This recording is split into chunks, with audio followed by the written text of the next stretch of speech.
Bok! Ja sam Fićo i danas sam za volanom mojeg miljenika kompakt klase. Naravno radi se o Mazdi 3 i to posljednjoj generaciji i to redizajnu. Zašto miljenik? Što nudi po pitanju funkcionalnosti i opreme? Kakav je u vožnji? Kako je održavanje? Na ova i sva ostala pitanja odgovore pronađite u nastavku videa. Ajmo raditi!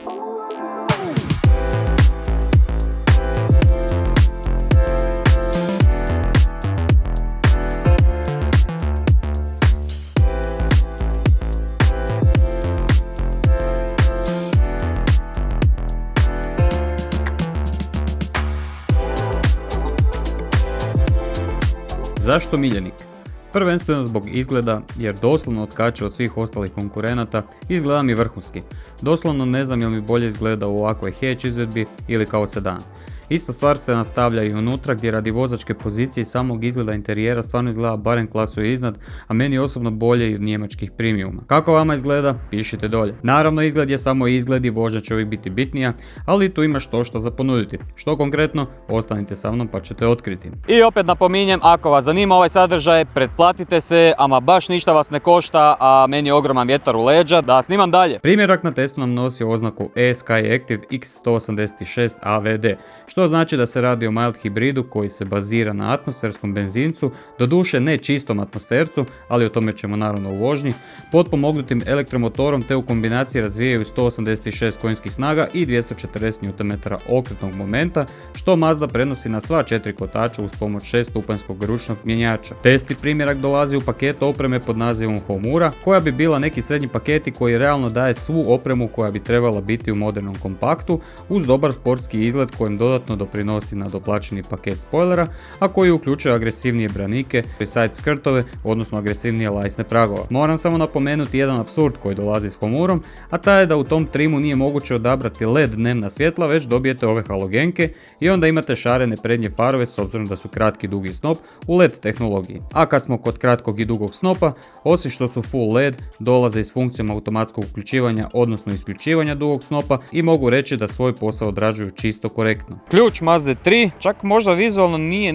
onak ništa ni ružan, ne znam, dok ga ne primite u ruku, baš je laganje kao da je šuplji i zbog toga baš ne odiše nekom kvalitetom. Cijenim što ima s boka tipke za otključavanje i zaključavanje i naravno keyless je, odnosno kad se približimo autu imamo ključ u ruci. Ovdje imamo zarez koji kad pritisnemo auto se zaključa, a klasika dakle kad primimo za kvaku onda se otključa. To imamo samo na prednjim vratima, dakle na stražnjim vratima toga nema. Tipično zapravo za ovu klasu, možda samo premiumi imaju i na stražnjim vratima keyless funkcije. Da, inače kod Mazde možete nadoplatiti pa onda dobijete ključ u boji auta. Na ovom modelu imamo Zircon Sand boju, dakle ključ bi bio onda u ovoj istoj boji. Ali eto, nadoplata, mogli su to napraviti serijski. Znači hauba, baš je teška. Znači hauba je jako teška i nažalost nema hidrauličke nosače, nego je stavimo ovak na šipku i onda stoji, ali baš je ono ima. E sad, fora kod Mazde, znači ovdje imamo dva loka plastična, otključamo ih i onda dignemo ovu zaštitu motora i vidi ovo. Na sve su mislili. To prtljažnik se otvara ručno, tipka je sakrivena, dakle naravno radi se o elektronskoj bravi, sakrivena tu iza Mazdinog znaka i podignete ga gore. To je to. Vrata su isto dosta teška, ali su ovi nosači zapravo dosta čvrsti pa onda ne djeluje tako. Ajmo sad kad smo još tu gore iskomentirati samo ovaj prihvat od hatchback police. Uglavnom samo se odigne gore, digne, uglavnom iščupa van, ovo je skroz ok riješeno. E sad, prtljažnik. Toliko sam stranica otvorio i autodata i ne znam koje sve nisam u potrazi za volumenom prtljažnika i sad evo smo s Mazdinog konfiguratora iščupali podatak da ima 330 litara. A gle, to je jedan od najmanjih prtljažnika u klasi, ali budimo realni s obzirom na ovakvu siluetu, mislim da je to negdje moralo istrpiti, a istrpilo je onda uvijek drugdje nego u prtljažniku. Tako da ono, nije to ništa sad strašno, realno šta god trebate prevesti, čak i neka putovanja manja obaviti za dvoje ljudi, mislim da je više nego dovoljno, a kad vam fali normalno ide kutija na krov. Uglavnom, dosta nekako bazan prtljažnik, imamo izofikse s lijeve i s desne strane, nemamo tunel za skije, isto možda dosta čudno. LED osvjetljenje, što je stvarno fascinacija jer čak i premiumi često dolaze sa običnom halogenom žaruljom. Imamo dupli pod, odnosno s donje strane imamo ovako organizirane nekakve pretince i ovo super izgleda, nemamo rezervni kotač nego imamo set za krpanje. Ok, da vidimo buku zatvaranja. Dobro, nije glasno, a nije glasno zato što imamo tablicu na braniku umjesto na poklopcu. Ovdje još moram iskomentirati ovu lajsnu, ovo je super da se branik koji je dosta nekako dubok, odnosno debel, ima ga, da nam se ne izgrebe. Jel? Materijali na prednjim vratima. Gle, s obzirom da je Mazda i s obzirom da se dobro gura i to kvalitetno se gura u nekakav premium segment, a vidi kako se to odražava na vratima. Gore je mekana ova, ja mislim da je guma. Šta je sad tu stvar? Ona je jako lijepa ovak i na oko i pod prstima kao, ali nema ovog propadanja. Znači, koliko je kao mekana fina, nije ona gruba plastika da ju noktom idete grebat, neće zvonit ništa, ali je dosta onak tvrda kao. Ne znam to loše ili nije, ja mislim da nije. Dalje izgleda, kažem, vizualno izgleda fino, kad ruku naslonite na nju, ajmo reći da je fino. Tako da sve ok. Dolje, ova umjetna koža sa ovim crvenim šalom. Ovo izgleda top, ovo je mekano, izuzetno mekano i ovo je baš nekako onak djeluje premium.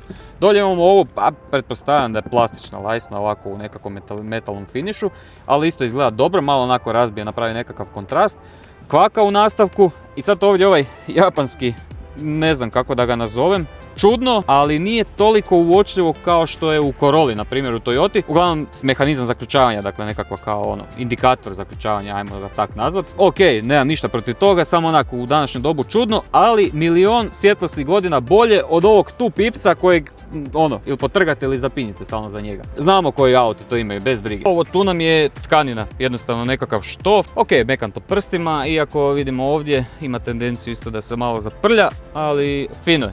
Dolje, niže, naslon za ruku, ovo je strašno mekano, ovo je predivno. Ovo je mekše nego, komentirao sam dosta za G20 koliko lijepo to ima obloženo, ali je tvrdo. Ovdje je ovo strašno mekano, vidite koliko to propada zapravo. Ovo je top. Nastavak, ovdje imamo kontrole za stakla, naravno stakla su na dupli klik, full automatska gore i dolje. Klapanje retrovizora, kontrola retrovizora, nemamo gljivu, ovo je savršeno. Ne sviđa mi se ovaj tu detalj, naravno, piano plastika, ali budemo realni, gdje god vidim piano plastiku, ne sviđa mi se jer naravno magnet za prašinu, otiske, a i ima tendenciju uvijek da počne cvrčat nakon nekog vremena. Crveni šao ovdje, ovo je sve kao u toj koži, ovo je super. Dolje, ovo je kao gruba plastika, ali nekako finija nego u, ne znam, u Golfu ili u Octavii. To se nastavlja i ovdje. Ovdje imamo stvarno veliki pretinac za tu klasu, ali nažalost nije obložen niti tapecirungom, niti dolje ima gumu. Tako da ova moja termosica tu, vidite da ima kao cup holder. Stavim je unutra i ako se malo jače vozite po rupama ili negdje, čuče se. Da, što se tiče tog pretinca, vi možete nadoplatiti Mazdi, pa onda oni vama tu stave dolje gumu. Stvarno, mislim, ono, daj, ajde, principi neki, jel? Sviđa mi se ova metalna lajsna na pragu i sa ovom oznakom koja svijetli po noći. A na stražnim vratima, a gle ovak, opet kako sam rekao naprijed, gura se u premium i sve to ok. Ovo je, znači ovaj dio tu, plastika kao i naprijed. To je super jer neki auti u ovoj klasi, tipa Astre, ovdje imaju tvrdu plastiku, onu grubu, ružnu. Tako da, bravo Mazda. Ovdje isto ova crna kao umjetna koža sa crvenim šavom. Ova lajsna, štof, mekani naslon, isto kao i naprijed. Ovo stvarno cijenim. Malo ima pomaka, ali ništa za sad ne škripi. Dobro, relativno auto nov, pa bilo bi čudno da škripi. Dolje, opet isto kao i naprijed. Pretinac u vratima isto nije obložen, ali ako platite, nadoplatite, onda će biti obložen. Daj. Iz traga imamo ovu lajsnu, što često nije slučaj u ovoj klasi. Dakle, često auti naprijed ju imaju, a traga ne. Eto nas u interijeru Mazde. Ajmo prvo ovako općeniti dojam, što mislim o tom interijeru, pa zapravo mislim sve najbolje. Sjedio sam već prije u ovoj Mazdi, 2019. negdje kad je izašla, dakle onoj prvoj varijanti ove generacije. Mogu reći pravo oduševljenje. Izgleda moderno, a opet izgleda jako minimalistički, a koliko je minimalistički, toliko je i funkcionalan. Baš je nekako smješten da sve bude točno koliko treba biti. I djeluje malo čak i sportski, djeluje luksuzno, ali prije svega kažem kvalitetno i funkcionalno. Materijali sami, ovo je sve mekano. Ima tu, znači ovo je kao ta guma nekakva, a onda je ovo tu ta eko koža i onda ona ima nekakav tu mali pomak, ali minimalan je i čuje se mrvicu škripež, ali ništa strašno. Sve lijepo izgleda, sve je lijepo pod prstima, ovaj tu isto dio, čujete ga malo, ali ajde budimo realni, stvarno šta imate tackat po tome, nemate potrebe uopće dirati to. Ovo sve ta eko koža sa ovim crvenim šavom koji se nastavlja ovako dalje na vrata kako smo vidjeli. Ovo tu isto na mostu je mekano. Nemam stvarno šta loše reći za ovaj interijer. Dakle, s ove strane imamo par dosta korisnih tipki i počeši od lijeve. Ovo tu kad pritisnemo, onda se gase zvukovi asistencija. vrhunski. Jednim klikom se riješite tih dosadnih zvonjeva. Isključivanje zvuka parkirnih senzora, trakcija i ovo je kao start stop, odnosno Mazda to zove i-stop, tako da vam se auto neće gasiti, odnosno pokreta kao preko elektromotora. Dolje imamo pretinac ovaj, za ENC, daljinski nešto, jako mali, možda najmanji koji sam do sad vidio, ali budemo realni s obzirom da služi baš za ovakvu neku svrhu ili kovanice, dovoljno velik. Volan je top, maltene savršen. Evo. Prvo i osnovno, ergonomski, brutalno dobro dizajniran, ovi krakovi lijevi, desni, funkcionalni, tipke su super položene, vrlo jednostavne za koristiti, taktilne su, dakle vi taktilno možete znati gdje vam se prst nalazi, odnosno koju tipku želite pritisnuti. Vrlo jednostavno, kažem, korištenje, ovdje nam je multimedija i pozivi, dakle javljanje, prekidanje, super je da imamo odvojene tipke za tu svrhu. Info gdje mijenjate na ovom centralnom displeju koji je zapravo displej, jel, iako izgleda kod analogni, to ćemo isto doći do toga. Uglavnom s tim vrtite i ovdje kontrolirate samo glasnoću i pjesme, odnosno radio stanice. S desne strane imamo tempomat, auto je opremljen Distronicom, dakle adaptivnim tempomatom i to sve funkcionira super. Vrlo jednostavno snalaženje, odnosno korištenje ovog tu, tako da sjedni 5 vrhunski odrađeno. Treći krak, super izgleda, minimalistički, čvrst je, ne škripi nigdje, truba, ma sve stvarno super. Iza, ovo mi je stvarno fantazija. Dakle, radi se o autu iz ne znam koja je ovo, 23. godina, jel? Dakle, moderno doba. Pogledajte ovo, čukice, kazaljke, cajgeri, prekrasno. Kako ste vidjeli u sredini imamo ovaj tu display, ali ovako izgleda maltene 1/1 analogija. Možeš mijenjati tu sad razne postavke, odnosno prikaze. Ovo je baš show, ko ovog se moraš potruditi, a ne natrkeljati samo A puta B ekran i onda smo riješili problem. Nismo, s tim smo napravili problem. Ali nastavak na ovo je ovo, zvijezda unutrašnjosti. Mazdini ekrani su jednostavno savršeni. Zašto su savršeni? Prvo, dimenzija mu je prekrasna. Ultra wide format, prekrasno izgleda, samo šetanje menijem dosta podsjeća na BMW iDrive, sami meni izgleda tako i samo snalaženje, čak i šetnja ovim tu joystickom je dosta slična iDrive-u. Uglavnom jako puno postavki tu ima, neću naravno prolaziti kroz sve njih, ali evo dosta se možete igrati i sa zaslonima. Uglavnom auto ima, kao što vidimo ovdje, oni ga zovu Active Driving Display, iako naravno o head-up displayu se radi. Uglavnom vidite ga ovdje, da se dosta igrati s njim, lijepo si ga možete složiti, može biti navigacija na njemu i kod vozila imamo dosta postavki. Stvarno Mazda tu napravila onako dosta dobro detaljan posao, jel? I sam po sebi ekran nije touch, dakle ja ću sad tackam po njemu, mažem ga bez veze, ali vidite da se ništa ne događa. To je super, to je prekrasno, zato što vi sve kontrolirate naravno preko ovog tu joysticka fizičkog. Ali je fora, uglavnom koliko ovak sad nije touchscreen, kad ga spojite na, by the way, bežični CarPlay, odnosno Android Auto, tad postane touchscreen i koriste ga kao touchscreen, ali ne nužno. Dakle, Android Auto i CarPlay možete i dalje kontrolirati preko ovo. Koliko je to top? Zašto to nije u svakom autu tako? Znači, radi se o kompakt klasi, nije premium, iako po svemu baca da je premium, ali ja znam i premiume koji više nemaju ovaj joystick, nego sve natrkeljano na te touchscreenove. By the way, zaslon je dosta daleko ovako, ali nije predaleko, realno toliko vam je dovoljno udaljen, toliko je dovoljno velik da vi možete sve informacije najnormalnije tu iščitavati. Ajmo dolje, tu imamo kontrole za klimu, fizičke tipke, jer Mazda strašno voli fizičke tipke. To cijenimo, to poštujemo na najveći mogući način. Automatska dvozonska klima, na kotačiće. Sad, ispod svega toga, tu nemamo nikakav pretinac, ništa. Ali ovdje imamo wireless, sad mi je ključ ovdje, uglavnom ovdje imamo wireless charger za mobitele, odnosno bežični punjač, indukcijski, jel? Ovdje imamo dva cup holdera, vratit ćemo ključ i vratit ćemo termosicu. Termosica moja koliko god je velika, stane tu bez problema, ne zaklanja ovdje doslovno ništa, mobitel ako tu stavite puniti onako ga nećete koristiti. Tu je još jedan cup holder, sve u svemu po meni super. Ručni mjenjač, stari moj, znači u ovoj klasi, ovo dakle nije nikakva jurilica ili ne znam što, ali mjenjač, komentirat ću ga puno u vožnji, na savršenoj poziciji, savršena mu visina, hod, sve, prekrasno je baratat s njim, šnjim. Parkirna kočnica, auto hold, ovo blaženstvo koje smo spomenuli i objasnili, dakle sve super. I ovdje imamo mali ovako kotačić za kontroliranje same multimedije, dakle šaltanje pjesama lijevo desno, volumen, i ovdje imamo tipku koja se može složiti dakle po potrebi, nekakav shortcut kao naslon za ruku. I dalje napominjem, radi se o kompaktu, nije kao premium, ali zbog svega ovog što smo do sad naveli, a pogotovo zbog ovo tu, po meni ovo je debeli premium. Vidi ovo crveni šao ovako tu, ovo je mekano, dakle kad naslonite nogu ovdje, to je sve mekano, ma ono prekrasno. I onda dolazimo na naslon za ruku. Znači cijeli ovaj greben tu, srednji most zapravo je povišen, na visini je točno na kojoj treba biti. Naslon je masivan, naslon je doslovno, čini mi se da je širi nego u Audi A4 ili u trojci ili u C klasi. Da se slajdati, dakle ovako se da pomaknuti iza i onda ga možemo dići, sad tu ima svašta nešto. Uglavnom pretinac je dosta velik, imamo dva USB-C-a, ovdje imamo kanale da kad se spoji ovaj USB-C onda kabel tu ovako izađe van i nigdje nije precvikan. I imamo utor za SD karticu ili micro SD, nemam pojma, uglavnom to više služi za mape odnosno za navigaciju. I ovdje čak imamo i 12 V utičnicu. Sve super, praktično, funkcionalno, kažem graba je dosta velika, stane svašta i vrlo jednostavno se ovim barata. Uglavnom kad ne želite cijelo otvarati, možete tu iščupati što želite i onda je opet vratite nazad. Ovo je super, ovo je savršeno. U ovoj klasi brutalno dobro, toplo iznenađenje. Dalje ovdje imamo ovako nekakve kao skrivene ventilacije i ovo stvarno isto dobro izgleda. Bog panda, ovo dobro izgleda onako diskretno, a opet je dobro i funkcionalno riješeno. Sjedala, evo čisto da vidite kako izgledaju.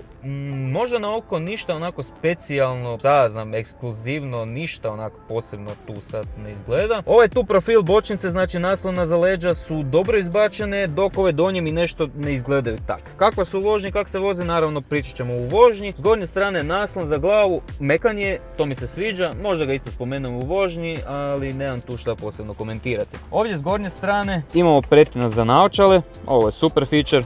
To volimo. Fizičke tipke za svjetla, isto super. Ajmo sjest iza. Evo, prvo ću reći, auto kao izgleda onak pozadi dosta maleno izvana, jel? Ali kad pogledate, vrata se otvaraju pod jako velikim kutem, malte ne 90, što znači da bi ulazak trebao biti poprilično jednostavan. Ajmo vidjeti. Sjednemo unutra, dakle bez problema, malo glavu treba možda skloniti za baciti s obzirom da linija krova nešto tu, vidite ovako dosta brzo pada, ali zapravo nije problem meni sa mojih 180 cm, nije mi problem ući unutra. Prednje sjedalo naštimano na moju visinu i sad tu možda malo je nekak knap, odnosno ništa ne žulja ni ništa, ali kad stavim koljena ovako, tu mi zapinju za ovaj tu dio. Za glavu ništa, zapravo bolja priča, ja sam tu točno ono na nekoj granici, ok, par centimetara neko viši, možda bi gore se snašao, ali ovaj tu dio je strašno, evo ne znam koliko vidite, strašno je blizu, znači ovak sjedim kao normalno i tu već ovo dodirujem. Tak da, mislim, gle, zbog ovakve linije krova nisi mogao ništa drugo realno ni očekivati, jel? Nažalost, s donje strane nemamo ovdje ništa. Pogledajte koliko je ovo zapravo široko, baš je široko kao u,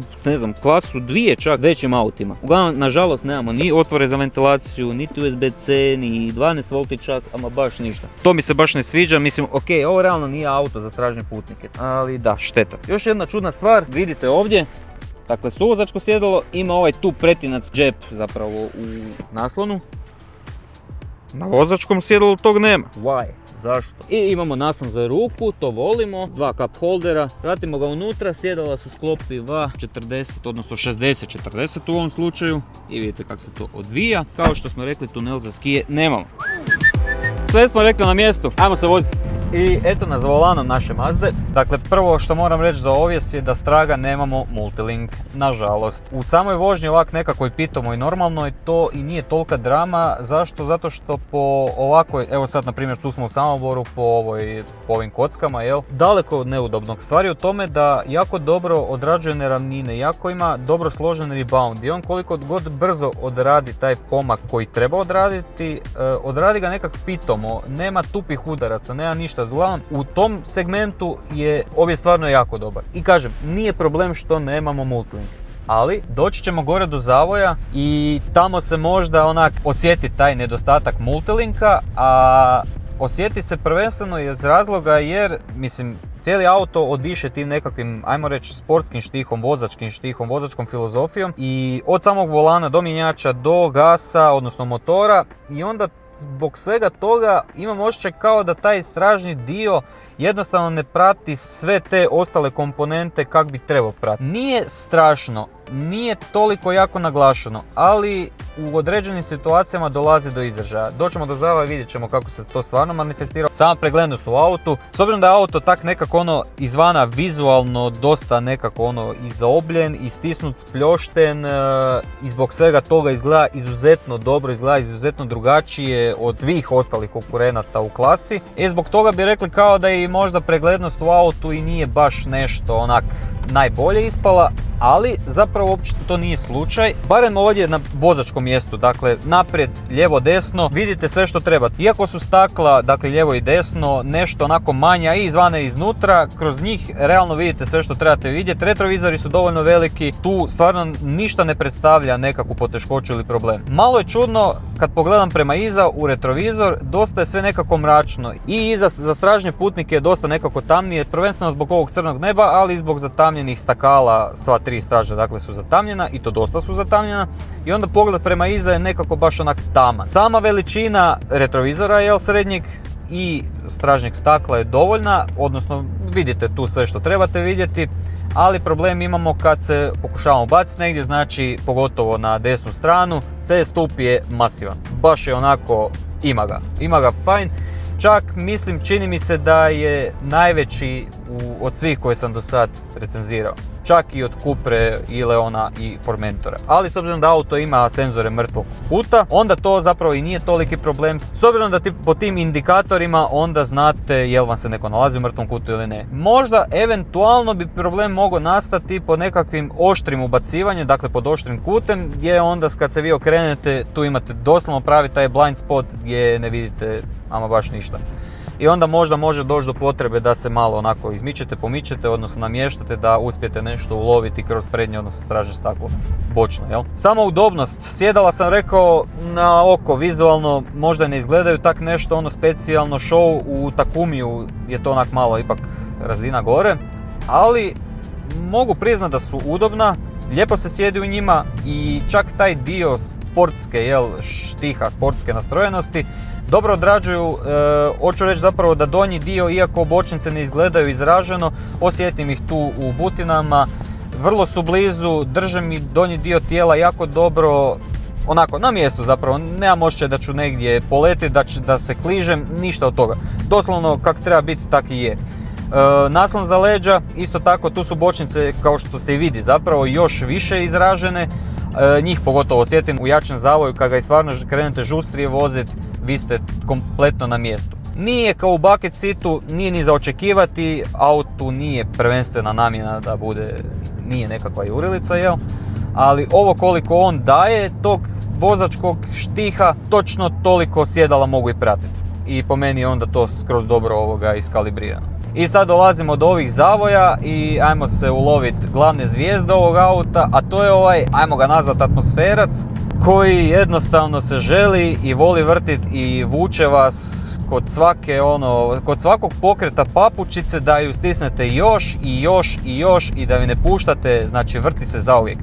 Doslovno se vrti preko 6,5, nekakvih 6,700 i onda kad ga se krene vrtit, vi gledate u cestu i čujete ga i još ga gazite i čekate da udari u blokadu, ništa se ne događa, vratite pogled nazad, skušite da on još nije ni blizu 6 došao. Prekrasno, fenomenalno.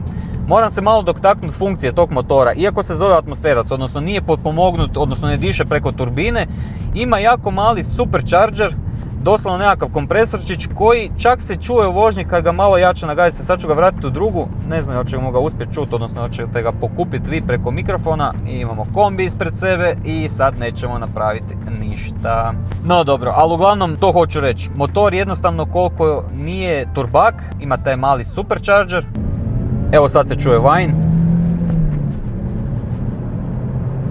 I sad više ne. Ali unatoč tome što ima tu malu pomoć kompresora i dalje baš naginje atmosfercu, pravom atmosfercu i ima tu linearnost, nema turbo rupu, kroz cijeli raspon isporuke snage je maltene ravan i to je super. Ništa se čudno ne događa pod nogom, ništa se čudno ne događa da vas mijenja, pritisak u sjedalo, jednostavno se ponaša prekrasno. Kako se atmosfera treba ponašati.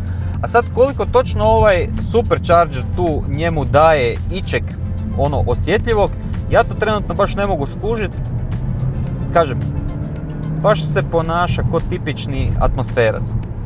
S druge strane, koliko se ponaša kao tipični atmosferac, dok ga se vozi onako lagano, više baca na, odnosno jako je sličan dizel. Valjda zbog te pojačane kompresije koju taj Supercharger daje, tim motorom naravno, odnosno on ne bi dolazio toliko do izražaja da mjenjač isto nije kakav je. Baratat s ovim mjenjačem je fantazija, prekrasno je. Jako kratak hod, jako je precizan. Jednostavno svaka izmjena brzine, kad dođe do nje, vam je ono, doslovno izbaci smiješak na facu koliko je dobro upariran s tim motorom. Da, Kuplung jako lijepo isto reagira, onako je dovoljno je tvrd koliko treba biti i jako je intuitivan. Znači vi točno u bilo kojem trenu znate gdje ga trebate zadržati malo, koliko ga trebate otpustiti, gdje ga trebate zadržati, ama baš sve toliko dobro nekako iskalibrirano. Ovo vas vuče da ga vrtite, druga. To mi daje. Sad na primjer, sad sam ga u drugoj nagazio, penjemo se lagano, bio na nižim okretajima. Trom je, dok se ne razvrti. Sad smo na 5000 okretaja, znači stari moj, samo odjednom osjetite lagano da vas vuče i onda se krene još jače vrtiti. Ja se mogu kompletno ovim zavojima voziti u drugoj. Još jedna stvar koja pridonosi i motoru i mjenjaču je volan i samo upravljanje tim volanom. Znači toliko je precizan, toliko je nekako, nije ono čvrst, nije prevelik otpor na njemu, ali je precizan i šalje onak finu, lijepu, glatku, ugodnu povratnu informaciju s ceste. Pod upravljanje, cesta je malo skliska i onda se ovdje malo, prednji kraj je malo onak pobjegao, ali s obzirom da se radi o AVD-u, AVD tu isto jako puno pridonosi toj upravljivosti i preciznosti naravno, ali imate osjećaj dok je cesta naravno suha, da je auto ko na tračnicama. Doslovno se vozi ko nekakav go-kart. Kameru moram reći, odnosno pohvaliti, kamera je izuzetno velike rezolucije, možda jedna od najboljih rezolucija koje sam vidio u autima, barem sad u zadnje vrijeme otkad recenziram. Da, znači sama ta preciznost volana, sama upravljivost, doslovno znate u svakom trenu, kažem, nema onu povratnu informaciju kao neki stari auti, pogotovo malo onako vozački nastrojeni, ali šalje dovoljno da znate u bilo kojem trenu, znači evo sad okrećem u lijevo, točno znam pod kojim kutem mi je kotač i točno znam šta mi se događa s tim kotačem. Znači evo malo prije dolje je došlo do podupravljanja, prednji kraj je lagano krenuo prema van iz Apexa, znači u kontrasmjeru. Ja sam točno osjetio na volanu što mi se dešava s kotačem i koliko ga moram vratiti nazad da bi dobio grip. To je fascinantno. Danas većina auta, pogotovo u ovoj klasi, pogotovo ovi koji nemaju nekakve vozačke sposobnosti, pričamo vjerojatno o svima u kompaktnoj klasi, osim nekim RS M divizijama ili AMG, gdje većini njih zapravo imate jako malo te povratne informacije s podloge. S obzirom da se radi ipak o mild hibridu, netipičnom, znači ne možete ga voziti ni na struju, ni kretat, ni ništa, jednostavno pomaže benzincu da on odrađuje svoje. Kod međubrzanja i kod kretanja, ali kažem, ni u jednom trenu kompletno na struju. Potroši. Sad, s obzirom da se radi o atmosfercu, vi vjerojatno mislite kao joj, ma to troši ne troši. Realno sad kombinirana vožnja, tu nekakav prosjek nam piše 7.3. Kad pogledate za 2.0 atmosferca, fenomenalna brojka. Realno i je, jer s obzirom da kažem nije turbak bi možda nešto tu malo ispustio potrošnju, ali s obzirom da turbaka 2.0 koji bi bio debelo preko 200 konja pretpostavljam, bi gazili malo jače, ne bi. Imali bi lošije brojke sigurno od ovog.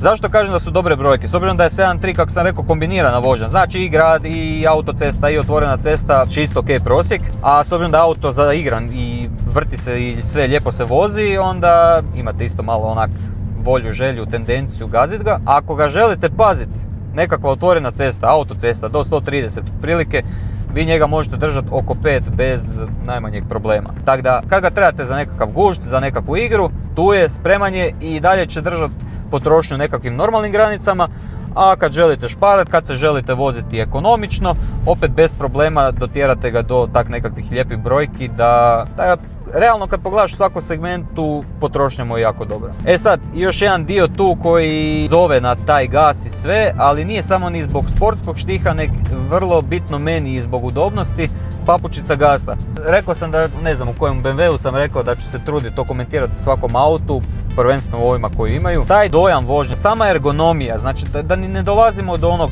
vozačkog štiha, odnosno do nekakve te sportske nastrojenosti koju ta papučica daje. Ali ovaj dio gdje jednostavno vama noga sjedne na tu papučicu, premještanje noge s papučice gasa na papučicu kočnice, jednostavno flawlessly, udobno je. I to bi bilo to. Hvala vam na gledanju. Vidimo sljedeći petak u 18:00. Bok!